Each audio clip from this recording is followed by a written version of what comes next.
In 1992, I had just graduated college from a school in Tennessee. I returned home to Scottsdale, Arizona, and I had my whole life ahead of me. I started a job with a growing company in sales, and then I met a guy. It was wonderful. We went out for several months, dinners, dancing, hanging out, there were gifts. But after 3 months, I felt smothered. I broke it off. I ended the relationship. What I can tell you is that's when the nightmare began. For the next year, he called me 90 times a day. I would change my phone number, and he would have it within an hour. He would sit on my porch 20 hours a day.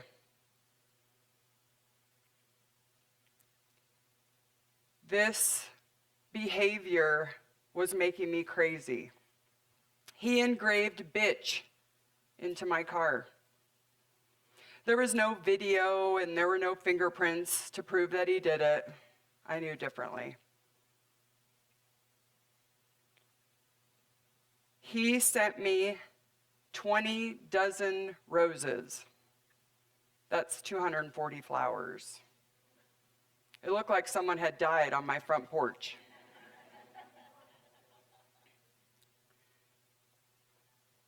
I lost that job that I had because of the constant harassment, chronic phone calls.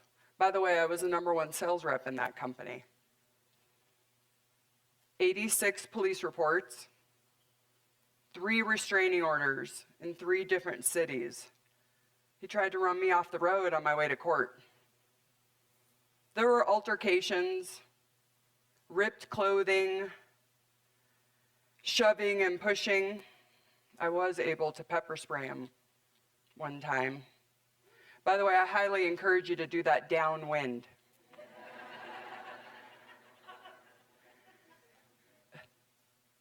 My parents hired private investigators. See, the police weren't able to help me like I needed with the constant harassment.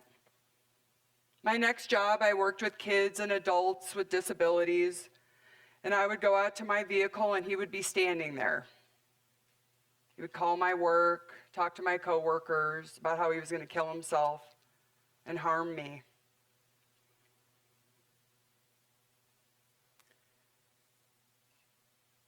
He was consistent.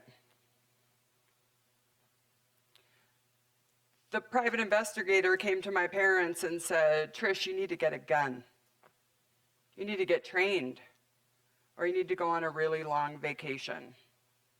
I came out of a doctor appointment one time and my tires were slashed. He, of course, was right there offering immediate assistance. That happened several times. The final straw was New Year's Eve, 1994. He showed up at my apartment, said he was going to kill me, my friend, and himself. And he reached into the back of his waistband, and I ran. Within hours, my car was packed with my clothes, my cat, and my mom. And we were escorted out of Scottsdale, Arizona by the private investigators safely to Albuquerque. See, Albuquerque was close enough to my parents, but far enough away to where no one knew me here. I lived with a friend. I went under a different name. I had no phone and I had no job. I could breathe a little bit easier. I wasn't always looking over my shoulder. And I think I slept for the first time in a while. See, I was a victim, but I didn't have to stay one. What doesn't kill you makes you stronger. And I knew that I could fight through that. I got a job in Albuquerque in a nursing home. I was driving home one night, and there it was. Albuquerque Police Department. They were hiring. And I thought, After how I'd been treated in Arizona, they didn't really have the ability to help me. See, the laws were different in the mid-90s. They're different today. The laws are stricter. There's more resources out there and options. Well, when I told my mom I was interested in law enforcement, she said she wasn't surprised because when I was a kid, I played cops and robbers with my brother and all of his friends, but I only wanted to be the cop. It must have stuck. I was hired by 3 different agencies. I picked Albuquerque Police Department. Well, it was the busiest, and honestly, I wanted to take some people to jail. For the next 5 years, it was my goal to arrest as many domestic violence offenders as possible.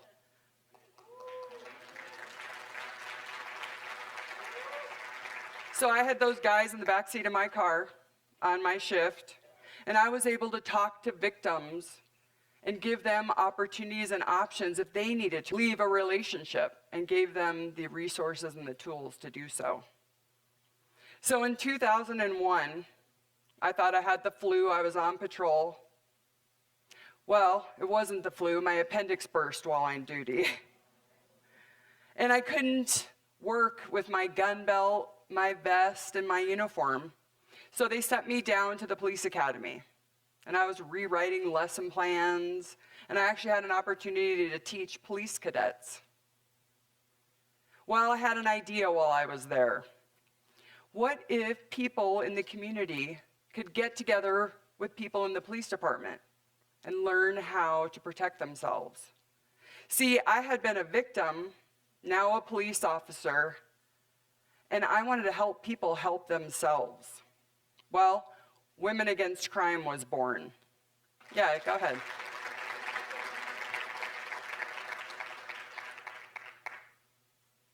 I knew that you could call the police, and you can call your family and your friends and your partner and your spouse, but at the end of the day, you have to rely on yourself. And when something happens, and then the police come to take a police report, and your family and your friends have to come and pick up the pieces,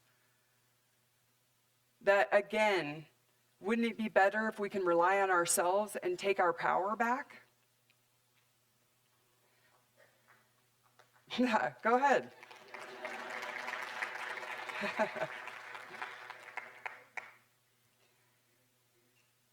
One in four women and 1 in 5 men will be involved in an altercation with an intimate partner. Look around the room. No, really, look. That's 87 of you.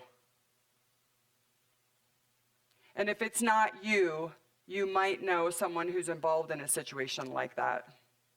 Do you know what to do? Do you have a plan in place?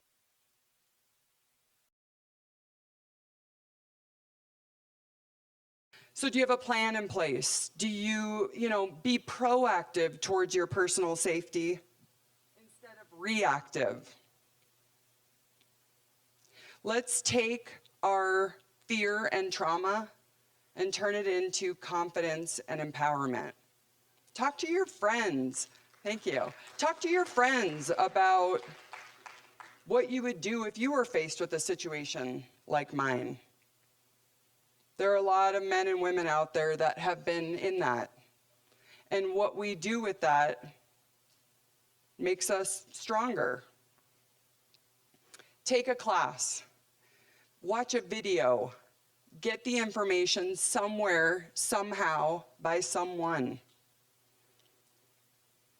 I want you to feel different tonight. I can tell you over the years, training people, that people walk into a room and their shoulders are down, they're defeated, they're not confident. And when you give people self-defense training, they look different. They feel different. They sound different. I want you to feel that way. So when you leave here tonight, I want you to realize that you set the stage by the way you walk. head up, shoulders back, head on a swivel. And that if you ever decide to carry a self-defense tool, that you carried in your weak hand, strong hand to hit with. You got 2 chances more then. You have the right to protect yourself, and you are all very capable of doing that. If you're wondering what happened to the guy, well, he's still in Arizona. He has a long, lengthy criminal record. He did some time, and he was involved in a robbery. He's well known to law enforcement. As for me, I feel different. After 23 years, just shy 18 months ago, I retired as a lieutenant from the Albuquerque Police Department.